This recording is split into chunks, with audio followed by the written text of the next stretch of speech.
এই মুহূর্তে সবচেয়ে বড় খবর, পীরজাদা কাসেম সিদ্দিকী তৃণমূল কংগ্রেসের সাধারণ সম্পাদক হিসেবে নির্বাচিত হলেন। হ্যাঁ, আজকে তৃণমূল কংগ্রেসের সোশ্যাল সাইটে পীরজাদা কাসেম সিদ্দিকীকে তৃণমূল কংগ্রেসের সাধারণ সম্পাদক হিসাবে যে নির্বাচন হয়েছেন সেটা কিন্তু লেখা হয়েছে সোশ্যাল সাইটে, সেই ছবি পোস্ট হচ্ছে।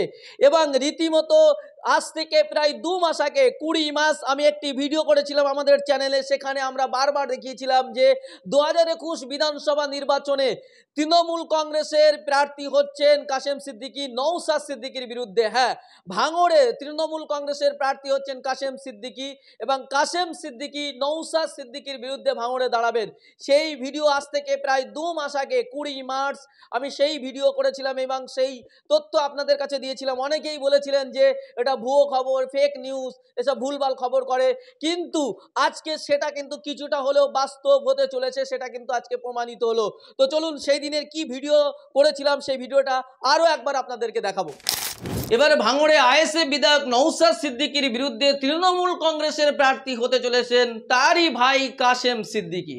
হ্যাঁ, সোশ্যাল মিডিয়ায় এখন এই নামটা শোনা যাচ্ছে, তৃণমূলের প্রার্থী হতে চলেছেন কাসেম সিদ্দিকী। এমনকি মিডিয়ায় কান পাতলেই এই নামটাই ভেসে আসছে। মানে এতদিন ধরে প্রশ্ন ছিল ভাঙড়ে তৃণমূল কংগ্রেসের প্রার্থী কে হবেন, নওশাদ সিদ্দিকীর বিরুদ্ধে কে দাঁড়াবেন, সেই প্রশ্নের একেবারে জল্পনা ছড়িয়ে গেল যে কাসেম সিদ্দিকী নাকি এবার নওশাদ সিদ্দিকীর বিরুদ্ধে ভাঙড়ে ভোটে দাঁড়াবেন। সত্যিই কি তাই? এই নিয়ে কিন্তু প্রশ্ন উঠেছে, কারণ ইতিমধ্যেই যে ছবিটা বারবার দেখা গেছে যে ফুরফুরা শরীফের যে ইফতার মজলিসে মুখ্যমন্ত্রী মমতা বন্দ্যোপাধ্যায় গিয়েছিলেন, সেই ইফতার মজলিসের পরিচালনা করেছিলেন কাসেম সিদ্দিকী। এবং তার পরের দিন বাক্সার কাছে দেখা গেছে যে বাক্সার কাছে যে ইফতার মজলিসের আয়োজন করা হয়েছিল, সেই ইফতার মজলিসে মুখ্যমন্ত্রী মমতা বন্দ্যোপাধ্যায়ের পাশে বসে ইফতার করেছেন কাসেম সিদ্দিকী। আর তারপরে এই জল্পনা ছড়িয়ে পড়েছে, কারণ ইতিমধ্যেই পীরজাদা তহা সিদ্দিকী তিনি জানিয়েছেন যে নওশাদকে মমতা বন্দ্যোপাধ্যায়ের কথা শুনে চলতে হবে। যদি মমতা বন্দ্যোপাধ্যায়ের কথা না শুনে চলেন তাহলে ফুরফুরা শরীফ থেকে কোনো এক পীরজাদাকে নওশাদের বিরুদ্ধে প্রার্থী করা হবে। এই জল্পনা ইতিমধ্যেই পীরজাদা তহা সিদ্দিকী রটিয়ে দিয়েছেন বা এই জল্পনা ছড়িয়ে দিয়েছেন।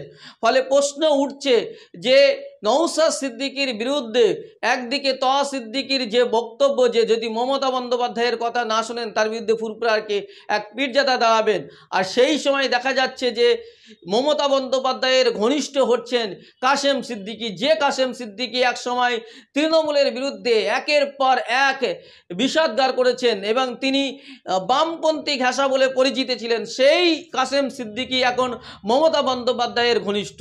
এবং যে কাসেম সিদ্দিকী বলেছিলেন যে তৃণমূলের জানাজা পড়া হারাম, সেই কাসেম সিদ্দিকী এখন মমতা বন্দ্যোপাধ্যায়ের সঙ্গে।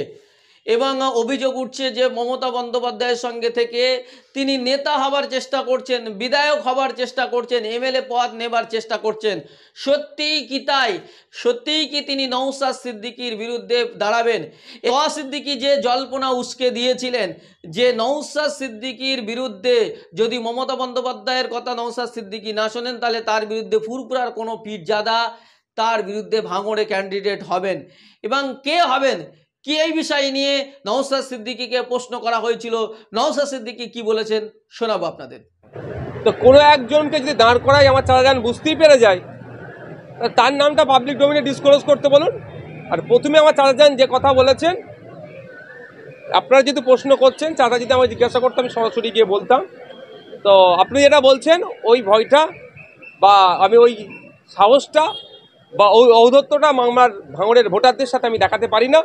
ভাঙড়ের ভোটাররা যে বিশ্বাস আস্থা আমার উপরে রেখেছে, আমি তাদের পুরো সম্পূর্ণ টাইমটা তাদের বিশ্বাস আস্থার থেকেই থাকবো। দল চেঞ্জ করার বা কারো লেজুর ভিত্তি হয়ে চলার মন মানসিকতা আইএসএফেরও নয়, নওশাদ সিদ্দিকীরও নয়। তহা সিদ্দিকীর বিকল্প কি এই মুহূর্তে কাসেম সিদ্দিকী? তৃণমূল কংগ্রেস কি তাকে সেভাবে ব্যবহার করতে চাইছে? ফুরফুরা শরীফের ইফতার থেকে কলকাতার পুরসভার আয়োজিত ইফতারে কাসেম সিদ্দিকীকে দেখা যাচ্ছে মুখ্যমন্ত্রীর পাশে। আমি ওটা বলতে পারছি না, ওটা কাসেম সিদ্দিকী ভাইজান তহা সিদ্দিকী চাচাজানরাই ভালো করে বলতে পারবে কার কত গুরুত্ব আছে দলে, কার কত গুরুত্ব নাই। আমরা আইএসএফ আমাদের দল, আমাদের আইএসএফ নিয়ে বলুন কার কতটা গুরুত্ব আছে আমি এখনই বলতে পারি। আইএসএফ কি এনাদেরকে নেবেন? তহা সিদ্দিকী, কাসেম সিদ্দিকী সকলকে আসবে নাকি আগে জিজ্ঞাসা করুন। আসলে নেবেন? আজ আগে আসবে নাকি জিজ্ঞাসা করুন না। তা যদি আসে নেবেন? আগে ফার্স্ট স্টেপে এগিয়ে ওঠো না, সেকেন্ড স্টেপে কীভাবে বলবো? একেবারেই আপনারা শুনলেন নওশাদ সিদ্দিকীর বক্তব্য। তিনি মমতার কথা কেন শুনবেন সেই প্রসঙ্গ তিনি তুলে ধরলেন। এবং এই যে বারবার যে আওয়াজ উঠছে নওশাদ সিদ্দিকীকে হারানোর জন্য তৃণমূল ইতিমধ্যেই সব রকম কৌশল করেছেন, কিন্তু তাদের সব কৌশল ব্যর্থ হবে বলে তারা মনে করছেন। সেজন্যই কি কাঁটা দিয়ে কাঁটা তুলতে চাইছেন। আমরা যেমন দেখেছিলাম মৌতুয়া ঠাকুরবাড়িতে, সেখানে বিজেপির ক্যান্ডিডেট শান্তনু ঠাকুর বিজেপির সাংসদ এবং মমতা বালা ঠাকুর তিনি তৃণমূল কংগ্রেসের সাংসদ, যিনি লোকসভায় হেরে যাওয়ায় তাকে রাজ্যসভার সাংসদ হিসাবে পাঠিয়েছে তৃণমূল কংগ্রেস। ফলে মতুয়া ঠাকুরবাড়ি থেকে যেমন দুই দলের প্রতিনিধি, তেমনকি ফুরপুরা শরীফ থেকে তৃণমূল এবং আইএসএফের দুই প্রতিনিধি আসবে এই প্রশ্ন কিন্তু উঠছে, বা একে অপরের বিরুদ্ধে লড়াই করবে এই প্রশ্ন কিন্তু উঠছে। এই প্রশ্নে নিয়ে ইতিমধ্যেই জানিয়েছেন তহা সিদ্দিকী যে এখানে আমরা এই প্রশ্ন যখন উঠছে তখন ইতিমধ্যেই যে বিষয়টা সামনে এসছে কাসেম সিদ্দিকীর নাম, সেই কাসেম সিদ্দিকী রীতিমতো এক সময় মমতা বিরোধী হিসেবে জনপ্রিয়তা লাভ পেয়েছিলেন, এখন মমতা বন্দ্যোপাধ্যায়ের ঘনিষ্ঠ হওয়ার চেষ্টা করছেন। এই মমতা বন্দ্যোপাধ্যায়ের সঙ্গে বারবার মোলাকাত করছেন। দুটি ইফতার মজলিসে তার উপস্থিতি নিয়ে কিন্তু প্রশ্ন উঠেছে যে মমতা বন্দ্যোপাধ্যায়ের সঙ্গে থেকে তিনি তৃণমূলের সঙ্গে থেকে তিনি তৃণমূলের ঘনিষ্ঠতা হওয়ার চেষ্টা করছেন এবং ফুলপুরার রাস তহা সিদ্দিকীর হাত থেকে নিয়ে তিনি নিজের হাতে রাখতে চাইছেন। অর্থাৎ ফুরপুরা শরীফের ভোট ব্যাংকটাকে ধরে রাখার জন্য তহা সিদ্দিকীর জনপ্রিয়তা কমায়, সেই জায়গায় মমতা বন্দ্যোপাধ্যায় ফুরপুরা শরীফের অন্য কাউকে চাইছিলেন। সেজন্যই কি কাসেম সিদ্দিকীকে তোলার চেষ্টা করছেন তৃণমূল, সেই প্রশ্নও কিন্তু উঠছে। আর সেই সূত্রেই সরাসরি কি তৃণমূলে যোগদান করবেন কাসেম সিদ্দিকী, সেই প্রশ্ন কিন্তু উঠছে। আর যদি সত্যি সত্যিই তৃণমূলে যোগদান করেন তাহলে এটাও প্রশ্ন উঠছে যে নওশাদ সিদ্দিকীর এগেনস্টে তিনি কি দাঁড়াবেন। যদিও এই নিয়ে নওশাদ সিদ্দিকী এবং কাসেম সিদ্দিকী কেউ কিছু মন্তব্য করতে চাননি। কাসেম সিদ্দিকী এ ব্যাপারে ক্লিয়ার কোনো কথা বলেননি। তবে সোশ্যাল মিডিয়ায় ইতিমধ্যেই জল্পনা ছড়িয়ে পড়েছে, মিডিয়ায় কান পাতলেই শোনা যাচ্ছে যে ভাঙড়ে আইএসএফ বিধায়ক নওশাদ সিদ্দিকীর বিরুদ্ধে প্রার্থী হচ্ছেন আরাক পীরজাদা কাসেম সিদ্দিকী। তবে সময় বলবে সত্যিই কি নওশাদ সিদ্দিকীর এগেনস্টে কাসেম সিদ্দিকী প্রার্থী হচ্ছে কিনা। তবে আপাতত এখানে শেষ করছি, দেখা হচ্ছে অন্য কোনো এপিসোডে। ততক্ষণ ভালো থাকবেন, সুস্থ থাকবেন, ধন্যবাদ। এবারে ভাঙড়ে আইএসএফ বিধায়ক নওশাদ সিদ্দিকীর বিরুদ্ধে তৃণমূল কংগ্রেসের প্রার্থী হতে চলেছেন তারই ভাই কাসেম সিদ্দিকী। হ্যাঁ, সোশ্যাল মিডিয়ায় এখন এই নামটা শোনা যাচ্ছে, তৃণমূলের প্রার্থী হতে চলেছেন কাসেম সিদ্দিকী। এমনকি মিডিয়ায় কান পাতলেই এই নামটাই ভেসে আসছে। মানে এতদিন ধরে প্রশ্ন ছিল ভাঙড়ে তৃণমূল কংগ্রেসের প্রার্থী কে হবেন, নওশাদ সিদ্দিকীর বিরুদ্ধে কে দাঁড়াবেন, সেই প্রশ্নের একেবারে জল্পনা ছড়িয়ে গেল যে কাসেম সিদ্দিকী নাকি এবার নওশাদ সিদ্দিকীর বিরুদ্ধে ভাঙড়ে ভোটে দাঁড়াবেন। সত্যিই কি তাই, এই নিয়ে কিন্তু প্রশ্ন উঠেছে। কারণ ইতিমধ্যেই যে ছবিটা বারবার দেখা গেছে যে ফুরপুরা শরীফের যে ইফতার মজলিসে মুখ্যমন্ত্রী মমতা বন্দ্যোপাধ্যায় গিয়েছিলেন, সেই ইফতার মজলিসের পরিচালনা করেছিলেন কাসেম সিদ্দিকী। এবং তার পরের দিন বাক্সার কাছে দেখা গেছে যে বাক্সার কাছে যে ইফতার মজলিসের আয়োজন করা হয়েছিল, সেই ইফতার মজলিসে মুখ্যমন্ত্রী মমতা বন্দ্যোপাধ্যায়ের পাশে বসে ইফতার করেছেন কাসেম সিদ্দিকী। আর তারপরে এই জল্পনা ছড়িয়ে পড়েছে, কারণ ইতিমধ্যেই পীরজাদা তহা সিদ্দিকী তিনি জানিয়েছেন যে নওশাদকে মমতা বন্দ্যোপাধ্যায়ের কথা শুনে চলতে হবে। যদি মমতা বন্দ্যোপাধ্যায়ের কথা না শুনে চলেন তাহলে ফুরপুরা শরীফ থেকে কোনো এক পীরজাদাকে নওশাদের বিরুদ্ধে প্রার্থী করা হবে। এই জল্পনা ইতিমধ্যেই পীরজাদা তহা সিদ্দিকী রটিয়ে দিয়েছেন বা এই জল্পনা ছড়িয়ে দিয়েছেন।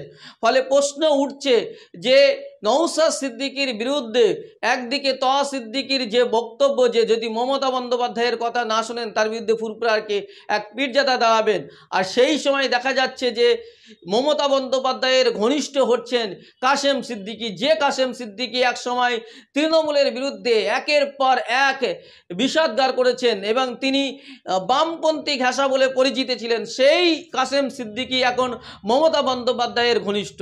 এবং যে কাসেম সিদ্দিকী বলেছিলেন যে তৃণমূলের জানাজা পড়া হারাম, সেই কাসেম সিদ্দিকী এখন মমতা বন্দ্যোপাধ্যায়ের সঙ্গে। এবং অভিযোগ উঠছে যে মমতা বন্দ্যোপাধ্যায়ের সঙ্গে থেকে তিনি নেতা হবার চেষ্টা করছেন, বিধায়ক হবার চেষ্টা করছেন, এমএলএ পদ নেবার চেষ্টা করছেন। সত্যিই কি তাই? সত্যিই কি তিনি নওশাদ সিদ্দিকীর বিরুদ্ধে দাঁড়াবেন? নওশাদ সিদ্দিকী যে জল্পনা উস্কে দিয়েছিলেন যে নওশাদ সিদ্দিকীর বিরুদ্ধে যদি মমতা বন্দ্যোপাধ্যায়ের কথা নওশাদ সিদ্দিকী না শোনেন তাহলে তার বিরুদ্ধে ফুরফুরার কোনো পীরজাদা তার বিরুদ্ধে ভাঙড়ে ক্যান্ডিডেট হবেন, এবং কে হবেন কি এই বিষয় নিয়ে নওশাদ সিদ্দিকীকে প্রশ্ন করা হয়েছিল। নওশাদ সিদ্দিকী কি বলেছেন শোনাবো আপনাদের। তো কোনো একজনকে যদি দাঁড় করাই আমার চালাগান বুঝতেই পেরে যায়, তার নামটা পাবলিক ডোমেইনে ডিসক্লোজ করতে বলুন। আর প্রথমে আমার চাচাজান যে কথা বলেছেন, আপনারা যদি প্রশ্ন করছেন, চাচা যদি আমাকে জিজ্ঞাসা করতো আমি সরাসরি গিয়ে বলতাম। তো আপনি যেটা বলছেন ওই ভয়টা বা আমি ওই সাহসটা বা ওই ঔদ্ধত্যটা আমার ভাঙড়ের ভোটারদের সাথে আমি দেখাতে পারি না। ভাঙড়ের ভোটাররা যে বিশ্বাস আস্থা আমার উপরে রেখেছে, আমি তাদের পুরো সম্পূর্ণ টাইমটা তাদের বিশ্বাস আস্থার থেকেই থাকবো।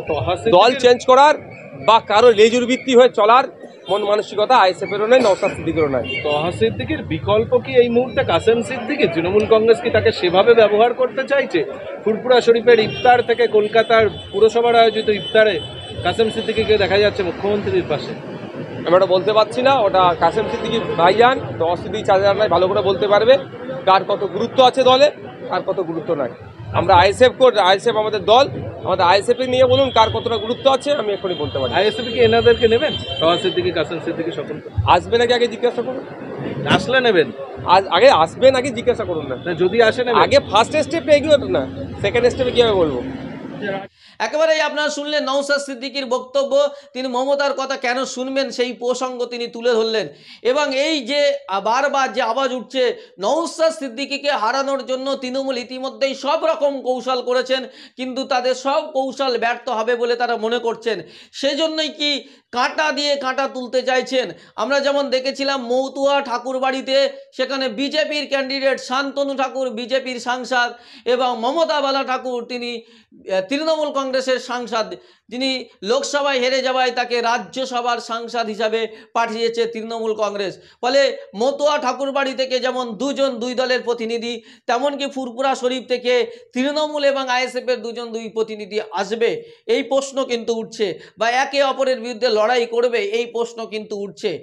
এই প্রশ্নে নিয়ে ইতিমধ্যেই জানিয়েছেন তহা সিদ্দিকী যে এখানে আমরা এই প্রশ্ন যখন উঠছে তখন ইতিমধ্যেই যে বিষয়টা সামনে এসছে কাসেম সিদ্দিকীর নাম, সেই কাসেম সিদ্দিকী রীতিমতো এক সময় মমতা বিরোধী হিসেবে জনপ্রিয়তা লাভ পেয়েছিলেন, এখন মমতা বন্দ্যোপাধ্যায়ের ঘনিষ্ঠ হওয়ার চেষ্টা করছেন। এই মমতা বন্দ্যোপাধ্যায়ের সঙ্গে বারবার মোলাকাত করছেন। দুটি ইফতার মজলিসে তার উপস্থিতি নিয়ে কিন্তু প্রশ্ন উঠেছে যে মমতা বন্দ্যোপাধ্যায়ের সঙ্গে থেকে তিনি তৃণমূলের সঙ্গে থেকে তিনি তৃণমূলের ঘনিষ্ঠতা হওয়ার চেষ্টা করছেন, এবং ফুরফুরার রাস তহা সিদ্দিকীর হাত থেকে নিয়ে তিনি নিজের হাতে রাখতে চাইছেন।